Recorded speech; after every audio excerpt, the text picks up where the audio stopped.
Good afternoon दोस्तों, कैसे हो आप लोग। आज मैं जो सेकंड भाग है आदिकाल से संबंधित उसके क्वेश्चन लेके आई हूँ। तो चलिए देखते हैं, वीडियो स्टार्ट करते हैं।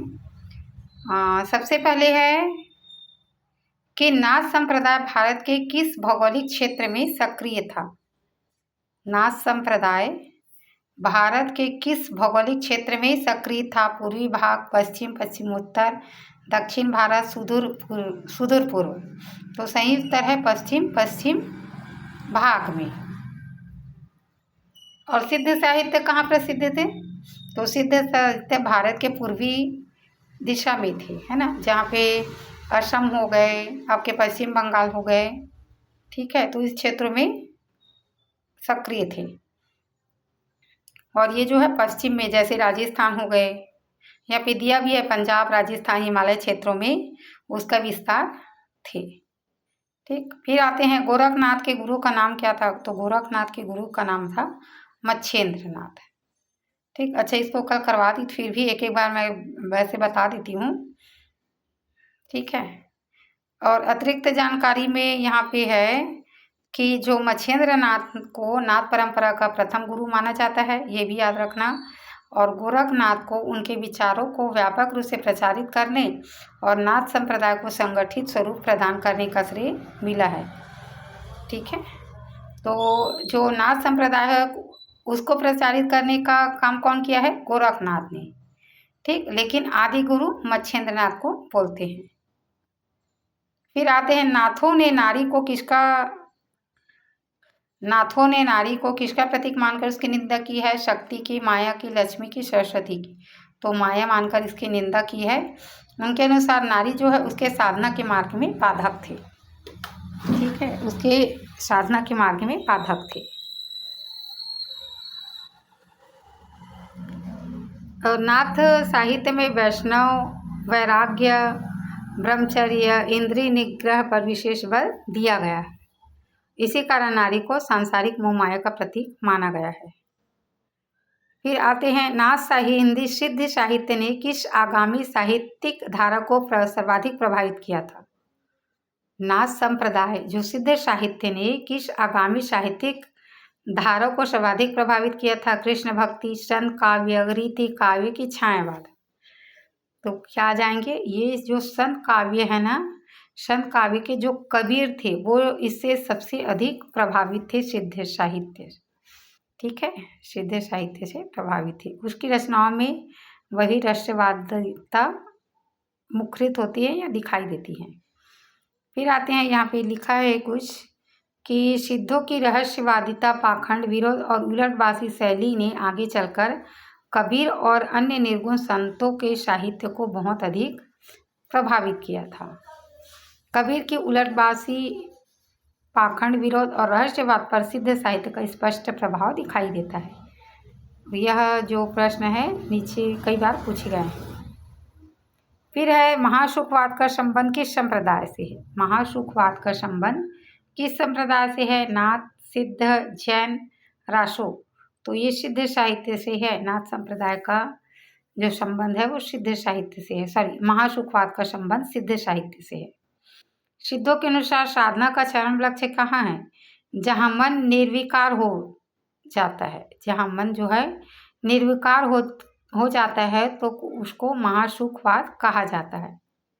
महासुखवाद जो है वज्रयान बौद्ध धर्म का महत्वपूर्ण सिद्धांत है। महासुखवाद जो है वज्रयान बौद्ध धर्म का महत्वपूर्ण सिद्धांत है। सिद्ध साहित्य में महासुख की प्राप्ति की साधना की अंतिम उद्देश्य माना गया है।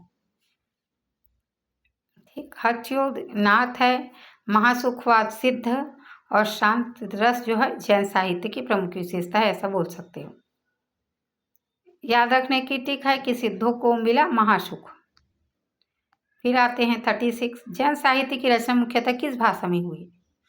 जैन साहित्य की रचना मुख्यतः किस भाषा में हुई है। सिद्ध, संस्कृत, अभ्रंश, ब्रज, अवधी। तो ये अभ्रंश भाषा में हुई जैन साहित्य। जैन साहित्य की अधिकांश रचनाएं अभ्रंश भाषा में लिखी गई है। अभ्रंश साहित्य के विकास में जैन कवियों का महत्वपूर्ण योगदान रहा है। तो जैन कवियों ने अपनी जितनी बहुत सी अधिकतर रचनाएं जो है अपभ्रंश भाषा में लिखी हुई है। साहित्यिक रूप में प्रतिष्ठित किया, जैन कवियों ने अपभ्रंश को साहित्यिक रूप में प्रतिष्ठित किया और हिंदी भाषा के विकास में अपभ्रंश का विशेष योगदान माना जाता है। ठीक है, फिर आते हैं नेक्स्ट क्वेश्चन। अपभ्रंश के प्रथम महाकवि किसे माना जाता है? अपभ्रंश के प्रथम महाकवि स्वयंभू को, पुष्पदंत को, धनपाल को, देवसेन को। तो जो है स्वयंभू को मानते हैं। स्वयंभू को अपभ्रंश का प्रथम कवि माना जाता है। उन्होंने अपभ्रंश साहित्य को एक नई दिशा प्रदान की है और स्वयंभू को अपभ्रंश का वाल्मीकि भी कहते हैं, है ना। स्वयंभू को अपभ्रंश का वाल्मीकि भी कहते हैं और अपभ्रंश का वेदव्यास पुष्पदंत को कहते हैं। देखिए यहाँ पे है कि प्रथम महाकवि स्वयंभू है और अपभ्रंश का वेदव्यास किसको बोलते हैं? पुष्पदंत को। ठीक है, यहाँ पे ये देख लेना, पहले स्वयंभूपुर फिर पुष्पदंत, ऐसा याद कर सकते हो। अपभ्रंश का वेदव्यास किसे कहा जाता है? यहाँ पे दिया है स्वयंभू, पुष्पदंत, धनपाल, जिनदसूरी। तो पुष्पदंत को बोलते हैं। पुष्पदंत ने यहाँ पे अनेक महत्वपूर्ण महाकाव्यों की रचना की है। उनके व्यापक साहित्यिक योगदान के लिए उन्हें अपभ्रंश का वेदव्यास कहा जाता है। पुष्पदंत की प्रमुख रचनाएं कौन कौन सी हैं? पुष्पदंत की प्रमुख रचनाएं हैं, यहाँ पे लिखा है महापुराण है, नय कुमार चरित है और जसहर चरित है। ठीक है, और रचनाकार रचनाएं प्रतियोगी परीक्षा में अक्सर पूछे जाते हैं। प्रथम स्वयंभू जो प्रथम महाकवि हैं और पुष्पदंत वेदव्यास है। फिर देख लेते हैं पौमचर्यु के रचनाकार। पौमचर्यु स्वयंभू है, पुष्पदंत है, धनपाल है, देवसेन है। तो स्वयंभू है। पौमचर्यु अपभ्रंश का प्रसिद्ध महाकाव्य है जिसके रचयिता स्वयंभू है। इनमें राम कथा का जैन दृष्टिकोण से वर्णन किया गया है। किसका वर्णन है? राम कथा का। जैन साहित्य में राम, लक्ष्मण और रावण की कथा प्रारंभिक रामायण से कुछ भिन्न रूप में मिलती है। फिर है महापुराण के रचयिता। महापुराण के रचयिता कौन है? स्वयंभू, पुष्पदंत, धनपाल, देवसेन। तो पुष्पदंत है। महापुराण के रचयिता पुष्पदंत है। महापुराण अपभ्रंश का प्रसिद्ध जैन महाकाव्य है जिसके रचयिता पुष्पदंत है। जैन महाकाव्य है ना, और यह जैन धर्म का अत्यंत महत्वपूर्ण ग्रंथ माना जाता है। देखिए, महापुराण को जैन महाकाव्य का महत्वपूर्ण ग्रंथ माना जाता है। फिर यहाँ पे दिया है महापुराण को दो भाग, क्या कि यहाँ पे बोला है कि महापुराण को दो भागों, आदि पुराण और उत्तर पुराण में विभाजित किया गया है। पुष्पदंत की 3 प्रसिद्ध प्रमुख रचनाएं विशेष रूप से याद रखें। जैसे एक महापुराण है, 2 भागों में विभाजित किया है ना, आदि पुराण, उत्तर पुराण। ठीक, महापुराण, नय कुमार चरित और जसहर चरित।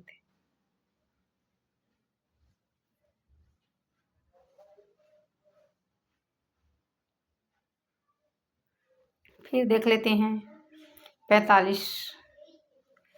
नय कुमार चरित के रचयिता, अब भी बताइए। नय कुमार चरित के रचयिता स्वयंभू है, पुष्पदंत है, धनपाल है, देवसेन है। तो पुष्पदंत है।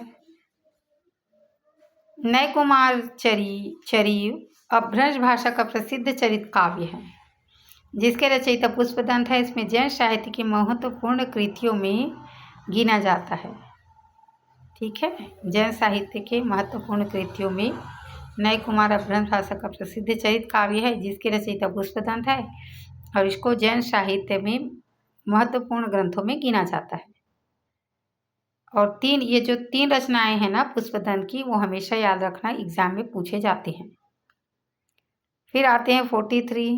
फिर यहाँ भी है जसहर चरित के रचयिता, तो ये पुष्पदंत ही होंगे। जैन साहित्य की प्रसिद्ध रचना है, इसकी रचना पुष्पदंत ने की थी। ठीक है, फिर आते हैं 43 श्रवकाचार्य के रचयिता। श्रवकाचार्य के रचयिता देवसेन, धनपाल, स्वयंभू, पुष्पदंत। तो श्रवकाचार्य कितना है? देवसेन का है। देवसेन द्वारा रचित शौकाचार्य हिंदी के प्रथम नीति ग्रंथ मानी जाती है। कौन सा ग्रंथ है ये? नीति ग्रंथ मानी जाती है। इसमें जैन धर्म के गृहस्थ अनुयायियों के आचार विचार का वर्णन मिलता है। नीति काव्य है ना, उसमें जो गृहस्थ है, जैसे पति पत्नी है, उसका आचरण कैसा होना चाहिए, है ना, आचार विचार कैसा होना चाहिए, जैन धर्म के अनुयायियों का, वो इस बारे में उस ग्रंथ में लिखा गया है। ठीक है, देवसेन द्वारा रचित शौकाचार्य में। ठीक है, देवसेन की अन्य रचनाएं भी उपयोगी है, जैसे शौकाचार्य देवसेन का है, महापुराण पुष्पदंत का है। हिंदी का प्रथम नीति ग्रंथ किसे माना जाता है? हिंदी का प्रथम नीति ग्रंथ जो अभी बताई है शौकाचार्य को,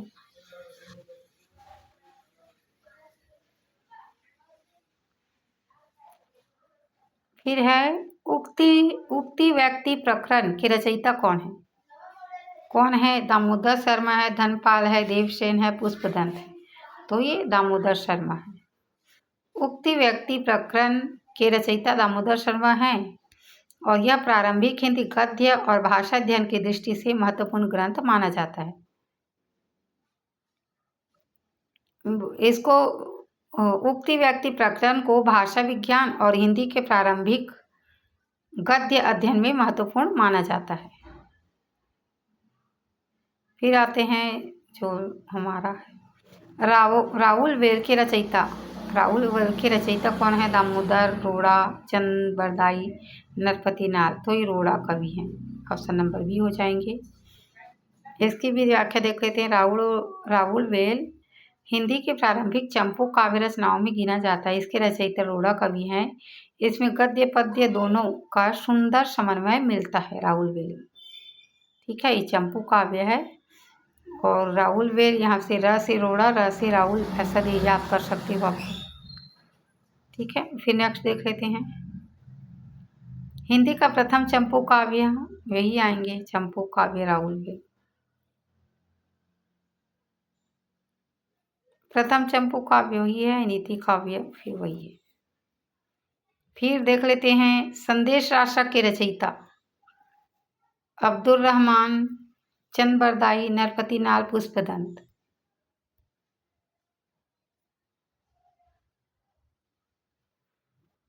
अब्दुल रहमान, चंद बरदाई, नरपति नाल, पुष्पदंत। तो जो संदेश राशक है उसके रचनाकार अब्दुल रहमान है।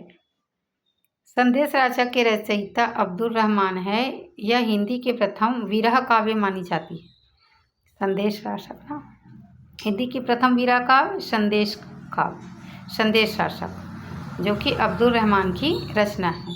इसमें ये जो है ना, एक मिनट, अब्दुल रहमान हिंदी के प्रारंभिक मुस्लिम कवियों में प्रमुख स्थान रखते हैं। संदेश राशक पर मेघदूत का प्रभाव माना जाता है। किस पर ये भी पूछ सकते हैं कि संदेश राशक पर किस गण का प्रभाव माना जाता है। तो संदेश राशक पर मेघदूत का प्रभाव माना जाता है। नेक्स्ट देख लेते हैं। हिंदी का प्रथम विरह काव्य किसे माना जाता है? विरह काव्य पृथ्वीराज, संदेश राशक, पहू चरेव, राहुल वेल। तो संदेश राशक। फिर आते हैं नेक्स्ट, विशल देव रासो के रचयिता। तो विशल देव रासो के जो रचयिता है चंद बरदाई है। नरपति नाल है, जगनिक है, दलपति विजय है। तो नरपति नाल है ना, 20 नर, ऐसा रचयिता नरपति नाल है। और विशल देव को कुछ विद्वान श्रृंगार रस प्रधान रासो भी मानते हैं। ठीक है, फिर और अगला देख लेते हैं। पृथ्वीराज रासो के रचयिता। पृथ्वीराज रासो के सब जानते, पृथ्वीराज रासो, चंद बरदाई। एक मिनट ना, अच्छा ये हो गया था।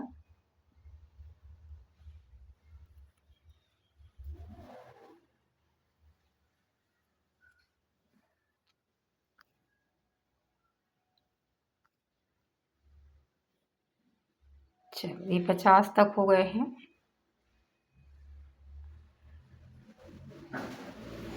तो 51 भी हो गए हैं, 52। हाँ 52 देख लेते। 51 का पृथ्वीराज रासो के रचयिता चंद बरदाई है। पृथ्वीराज के चौहान के राजकवि एवं बाल सखा थे। इस ग्रंथ में पृथ्वीराज चौहान के जीवन, युद्धों और वीरता का वर्णन किया गया है। और पृथ्वीराज रासो जो है हिंदी साहित्य का सर्वाधिक चर्चित ग्रंथ रासो ग्रंथ है। इसके कई संस्करण उपलब्ध हैं, जैसे बृहद, मध्यम, लघु और लघुत्तम। और परीक्षा में अक्सर रचनाएं और संस्करण के बारे में पूछे जाते हैं। ठीक है, तो इसका देख लो। पृथ्वीराज रासो, चंद बरदाई, परमार रासो, जगनिक, विसलदेव, नरपति नाल। फिर है आल्हा खंड। आल्हा खंड जो परमार रासो के रचयिता है कौन है? चंद बरदाई, जगनिक, नरपति नाल, विद्यापति। तो आल्हा खंड ना, तो आल्हा खंड जो है जगनिक की रचना है। जगनिक की रचना है। यहाँ पे लिखा है परमार रासो, जिसे आल्हा खंड भी कहा जाता है, के रचयिता जगनिक को माने जाते हैं। इसमें आल्हा और उदर की वीरता का वर्णन मिलता है। आल्हा खंड जो कि आज भी बुंदेलखंड क्षेत्र में लोक गायन के रूप में अत्यंत लोकप्रिय है। इसे वीर गाथा साहित्य की महत्वपूर्ण रचना मानी जाती है। खुमान रासो के रचयिता कौन है? खुमान, मैं बताई थी ट्रिक। खुमान तो खुमान किस में होता है? दल में होते हैं, तो दलपति नाल है ना, दलपति नाल।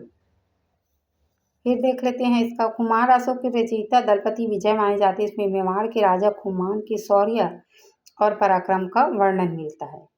खुमान रासो वीर गीतात्मक रचनाओं में से प्रमुख स्थान रखते हैं। रचनाकार और नायक का मिलान के लिए आते हैं। हम्बीर रासो सारंगधर की जोधराज सारंगधर है।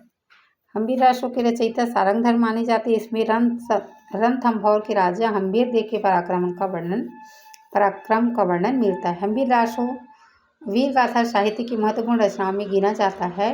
हम्बीर देव चौहान के शौर्य का वर्णन इसकी प्रमुख विशेषता है। कीर्तिलता के रचयिता कीर्तिलता के रचयिता विद्यापति, चंद बरदाई, जगनिक, पुष्पदत्त। तो सबको पता है विद्यापति हैं। व्याख्या देख लेते हैं थोड़ा सा। कीर्तिलता के रचयिता विद्यापति है। इस ग्रंथ में तत्कालीन राजनीतिक और सामाजिक परिस्थितियों का वर्णन मिलता है। कीर्तिलता और कीर्ति पताका दोनों विद्यापति की महत्वपूर्ण ऐतिहासिक रचनाएं हैं। विद्यापति को मैथिल कोकिल के नाम से भी जाने जाते हैं। कीर्ति पताका के रचयिता अभी बताई विद्यापति है ना। चल देख लेते हैं। विद्यापति के रचयिता कीर्ति पताका के रचयिता विद्यापति हैं। इस ग्रंथ में तत्कालीन राजनीतिक घटनाओं तथा राजा शिव सिंह की वीरता का वर्णन किया है कीर्तिलता में, कीर्ति पताका में। और कीर्तिलता में जो तत्कालीन समाज की स्थिति थे उसका वर्णन है। विद्यापति को किस उस नाम से जाना जाता है? तो मैथिल कोकिल है ना, मैथिल कोकिल। कुछ और है। विद्यापति ने अपनी मधुर पदावली और काव्य प्रतिभा के कारण उन्हें मैथिल कोकिल के नाम से प्रसिद्ध है। विद्यापति की भाषा मुख्यतः क्या है? मैथिली है। विद्यापति की भाषा मुख्यतः मैथिली है। उसकी पदावली का प्रभाव आगे चलकर कृष्ण भक्ति काव्य पर भी पड़ा है। और कली कुल गुरु यानी कालिदास प्रसिद्ध उपाधि दिया गया है कालिदास को। कवि कुलगुरु किसको बोले हैं? कालिदास को बोले हैं। और मैथिल कोकिल विद्यापति को बोले हैं। तो कवि कुलगुरु ये याद रखना, कालिदास को प्रसिद्ध उपाधि है ना, ये कालिदास की उपाधि क्या है? कवि कुलगुरु। और मिथिला को कोयल विद्यापति। विद्यापति का सर्वाधिक प्रसिद्ध कृति कौन सी है? कीर्तिलता, कीर्ति पताका, पदावली, पुरुष परीक्षा। तो पदावली है। पदावली विद्या की सर्वाधिक प्रसिद्ध रचना है। इसमें राधा कृष्ण के प्रेम और भक्ति का अत्यंत सुंदर मधुर चित्रण किया गया है पदावली में। पदावली की जो विद्यापति की पदावली का प्रभाव जो है चैतन्य महाप्रभु समेत अनेक वैष्णव संतों पर पड़ा है। भक्ति साहित्य में इसका विशेष महत्व है। ठीक है। और पुरुष परीक्षा ये भी विद्यापति की रचना है। विद्यापति पुरुष परीक्षा विद्यापति की प्रसिद्ध रचना है जिसमें आदर्श पुरुष के गुणों का वर्णन किया गया है। विद्यापति केवल कवि ही नहीं बल्कि संस्कृत और मैथिल के विद्वान भी थे। उनकी रचनाएं साहित्य, नीति और भक्ति तीनों क्षेत्रों में महत्वपूर्ण है। आचार्य रामचंद्र शुक्ल ने वीर गाथा काल को नामकरण का आधार कितने ग्रंथों को मानकर किया है? तो 12 ग्रंथों को मानकर किया है ना। यहाँ पे बता गए हैं प्रारंभिक काल को वीर गाथा काल नाम रखा है इन्होंने। 12 ग्रंथ कौन कौन से हैं ये भी पूछते हैं। तो ये 12 ग्रंथ है पृथ्वीराज रासो, विशाल देव रासो, खुमार रासो, हमीर रासो, कीर्ति लता, कीर्ति पताका आदि प्रमुख है। और 12 रचनाएं बोलेंगे तो शुरू में मैं इसको बता दी थी पूरे 12 रचनाओं को। ठीक है। आचार्य शुक्ल ने हिंदी साहित्य के प्रथम काल का क्या नाम रखा है? आचार्य शुक्ल ने हिंदी साहित्य के प्रथम काल का आदि काल वीरगाथा चारण संधि तो क्या नाम रखा है? वीरगाथा काल।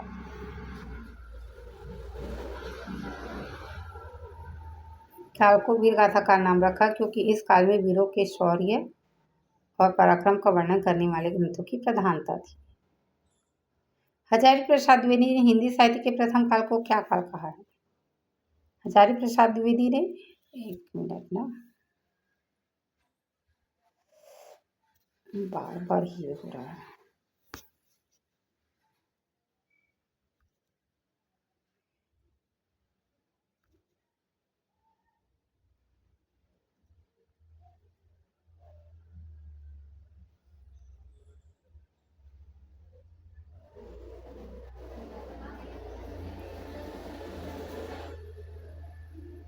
इसमें है ना। आचार्य शुक्ल ने हिंदी साहित्य का प्रथम काल क्या नाम दिया है? तो ये वीर काव्य है। और फिर 62 वाला क्वेश्चन देख लेते हैं। 62 हजारी प्रसाद ने हिंदी के प्रथम काल को क्या नाम दिया है? वीर गाथा काल, आदि काल, चारण काल, सिद्ध सामंत। तो इसको आदि काल नाम दिया है ना। यहाँ पे लिखा भी है। हजारी प्रसाद द्विवेदी ने हिंदी साहित्य के प्रथम काल को आदि काल कहा है। उसके अनुसार इस काल की साहित्यिक परंपरा केवल वीर गाथाओं तक ही सीमित नहीं थी। वर्तमान में अधिकांश विश्वविद्यालयों में इसका जो आदिकाल का नामकरण बार बार पूछे जाते हैं। राहुल संस्कृत ने आदिकाल को क्या काल कहा है? सिद्ध सामंत। सिद्ध सामंत काल क्यों कहा है? क्योंकि सिद्ध तथा जो शुद्ध साहित्य तथा सामंतों के आश्रय में रचित दोनों साहित्य का विकास हुआ है। इस कारण उन्होंने सिद्ध सामंत काल कहा है। राम कुमार वर्मा ने चारण आदि काल वीर गाथा तो ये चारण काल कहा है। क्यों कहा है इसको भी मैं बताई हूँ। ये डबल हो रहा है ना। अच्छा, अब की प्रथम कवि राहुल संस्कृत्यायन ने, अरे यार सॉरी ये बार ऐसी हो रहे हैं।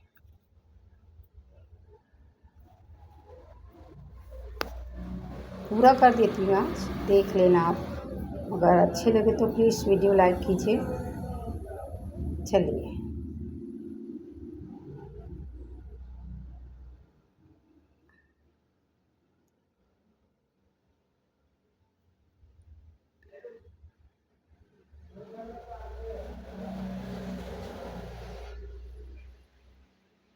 यहाँ पे आए हैं कि महापंडित राहुल संस्कृत्यायन ने हिंदी का प्रथम कवि किसे माना है? तो हिंदी का प्रथम कवि जो है सरहप्पा को माना है। ठीक है, सरहप्पा को हिंदी का प्रथम कवि माना है। वे सिद्ध साहित्य के प्रमुख कवि और उनकी प्रसिद्ध रचना दोहा कोश है। ठीक है। आदिकाल का समय चाणक्य शुक्ल के अनुसार ये भी पता है 1050 से 1375। आदिकाल नाम को सर्वाधिक मान्यता किस विद्वान के कारण मिली है? बताइए। आदिकाल नाम को जो सर्वाधिक मान्यता है वो किस विद्वान के कारण पड़ी? राहुल, हजारी प्रसाद द्विवेदी, राम कुमार वर्मा, रामचंद्र शुक्ल। तो हजारी प्रसाद द्विवेदी के कारण नाम पड़ा। ठीक है। वीर गाथा काल की प्रमुख प्रवृत्ति क्या थी? वीर गाथा काल की प्रमुख प्रवृत्ति भक्ति भावना, वीरता में आश्रय, राजाओं का गुणगान, प्रकृति चित्रण, रहस्यवाद। तो वीरता में आश्रय राजाओं का गुणगान। वीर गाथा काल के अधिकांश कवि किसके आश्रित थे? राजाओं के, संतों के, व्यापारियों के कि मठों के? तो ये राजाओं के आश्रित थे। वीर गाथा काल की प्रमुख साहित्यिक विधा कौन सी है?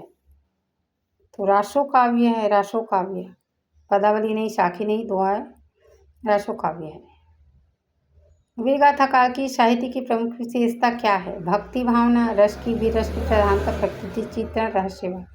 तो वीर रस की प्रधानता, वीर रस की प्रधानता। वीर गाथा काल के साहित्य में वीर रस की प्रधानता है।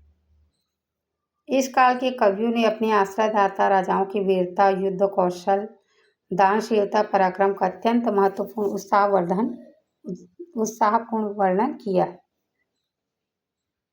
वीर गाथा काल के साहित्य में किस अलंकार का सर्वाधिक प्रयोग हुआ है? ये इम्पोर्टेंट है ना। कौन से अलंकार का सर्वाधिक प्रयोग हुआ है? उपमा, रूपक, अतिशयोक्ति, उत्प्रेक्षा। तो अतिशयोक्ति, बढ़ा चढ़ा के प्रयोग किए हैं, तो ये अतिशयोक्ति आ जाएंगे। ठीक है। वीर गाथा काल का मुख्य काव्य रूप कौन सा था? मुक्तक था, प्रबंध था, गीति था कि साखी था? बताइए। मुक्तक, प्रबंध, गीति, साखी। तो ये प्रबंध काव्य था। ठीक है, प्रबंध काव्य था, मुक्तक नहीं था। मुक्तक किसका प्रमुख था? रीतिकाल। मुक्तक जो है छायावाद में था, छायावाद के टाइम मुक्तक बहुत प्रसिद्ध थे। वीर गाथा काल के अधिकांश ग्रंथ किस छंद में रचे गए हैं? छंद, अब छंद देख लीजिए। सवैया है, दोहा चौपाई है, रासो छंद है, सोरठा है। तो रासो छंद में लिखे गए हैं। हिंदी रासो साहित्य की रचनाओं में रासो छंदों का प्रमुख प्रयोग हुआ। यही कारण है कि इस ग्रंथों को रासो काव्य कहा गया है। विभिन्न रासो ग्रंथों में अन्य छंद भी मिलते हैं, लेकिन रासो छंद विशेष पहचान बनी है। वीर गाथा काल के कवियों के मुख्य उद्देश्य क्या है? अपने आश्रयदाता और राजाओं की वीरता का गुणगान करना, यही होंगे। वीर गाथा काल के साहित्य की प्रमुख भाषा कौन सी थी? ब्रज, अवधी, डिंगल पिंगल, खड़ी। तो डिंगल पिंगल थी। और डिंगल किसको कहते हैं, पिंगल किसको कहते हैं, ये फर्स्ट पार्ट में मैं बता चुकी हूँ। ठीक है, तो यहाँ भी है। आदिकाल के साहित्य को वीर रस के साथ किस रस की प्रमुख भूमिका थी? वीर रस तो थे, उसके साथ कौन से रस थे? करुण, श्रृंगार, हास्य, भयानक। तो ये श्रृंगार होंगे।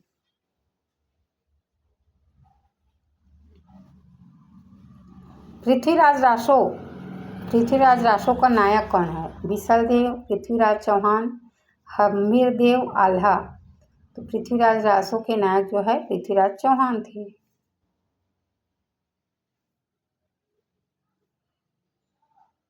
परमार रासो का दूसरा नाम क्या है? खुमान, आल्हाखंड, हमीर, विजयपाल। तो आल्हाखंड। परमार रासो आल्हाखंड के नाम से भी जाने जाते हैं। ये आल्हा जो है, ये आल्हा और उदल की वीरता का वर्णन है, जो कि उत्तर भारत में थे और आज भी गायन प्रचलित है। पृथ्वीराज रासो के अनुसार पृथ्वीराज चौहान के राज का भी चंबरदाई। इजी पूछ रहे हैं, चलो कोई बात नहीं। पृथ्वीराज रासो का सर्वाधिक प्रमाणित संस्करण किसे माना जाता है? अच्छा, ये एमपी है, ये बहुत बार पूछे गए हैं। पृथ्वीराज रासो का सर्वाधिक प्रमाणित संस्करण किसे माना जाता है? लघुत्तम संस्करण को, लघु संस्करण को, मध्यम को, बृहत को? बताइए। तो ये जो है, इसका जो है मध्यम संस्करण को माने जाते हैं। ऑप्शन नंबर सी हो जाएंगे सर्वाधिक प्रमाणित। अनेक संस्करण भी उपलब्ध हैं, जैसे यहाँ पे दिया है ना। इसमें 4 संस्करण हैं: बृहत, मध्य, लघु, लघुत्तम। सबसे अधिक प्रमाणित मध्यम है और सबसे बड़ा बृहत है। मध्यम आकार सबको स्वीकार, ऐसा बोल सकते हो। पृथ्वीराज रासो किस रस की प्रधान रचना मानी जाती है? तो वीर रस की। आदिकाल के साहित्य की प्रमुख प्रवृत्ति क्या मानी जाती? आदिकाल के साहित्य की प्रमुख प्रवृत्ति राष्ट्रभक्ति, वीरता, प्रशस्ति गान, रहस्यवाद, सामाजिक सुधार। तो वीरता, प्रशस्ति गान। क्योंकि अधिकांश राजा जो है, अधिकांश कवि किसी राजा के आश्रित थे, तो उसका एक काम क्या होंगे, उसके शौर्य का वर्णन करना, और वह ऐतिहासिक और कल्पना दोनों का समावेश करके वीर गाथात्मक काव्य की रचना उन्होंने की है। विशल देव रासो का नायक कौन है? विशल देव चौहान। ठीक है, विशल देव चौहान के जीवन, प्रेम और वीरता का वर्णन किया। इसमें रचयिता नरपति नाल है। आदिकाल के साहित्य की सबसे प्रमुख विशेषता है, यही आएंगे, गुणगान अतिशयोक्ति। आदिकाल के विशेषताएं के साथ साथ क्या याद करना है? वीर रस, राजश्रय, प्रशस्ति गान, अतिशयोक्ति, रासोसाहित्य। फिर देख लेते हैं, वीर गाथा काल के साहित्य का प्रमुख उद्देश्य क्या है? वही दे रहे हैं। आदिकाल के साहित्य में इतिहास कल्पना का कैसा संबंध दिखाई देता है? समन्वय का। वीर गाथा काल के अधिकांश कवि किस वर्ग से संबंधित थे? संत थे, चारण एवं भाट थे, सूफी थे, भक्त थे। तो चारण एवं भाट थे। वीर गाथा काल की प्रमुख साहित्यिक धारा कौन सी थी? संत, सूफी, रासो। तो रासो। आदिकाल के अध्ययन के लिए निम्नलिखित से कौन सा तथ्य सर्वाधिक महत्वपूर्ण माना जाता है? केवल कवियों के नाम, केवल ग्रंथों के नाम, रचनाकार, ग्रंथ, भाषा, प्रवृत्ति और नामकरण। तो ऑप्शन नंबर सी ही हो जाएंगे विशेषताएं। तो ये थे आज के 90 प्रश्न लेके आई ना, तो 40 में करवा दी थी और आज 45 हो गए हैं। तो बार बार ऐसे वीडियो ये हो रहे थे, तो उसके लिए सॉरी। तो ये कमेंट में बताइए कि ये वीडियो आपको कैसे लगे। ठीक है, तो फिर चलते हैं फिर नेक्स्ट वीडियो में। ठीक है, तो गुड बाय।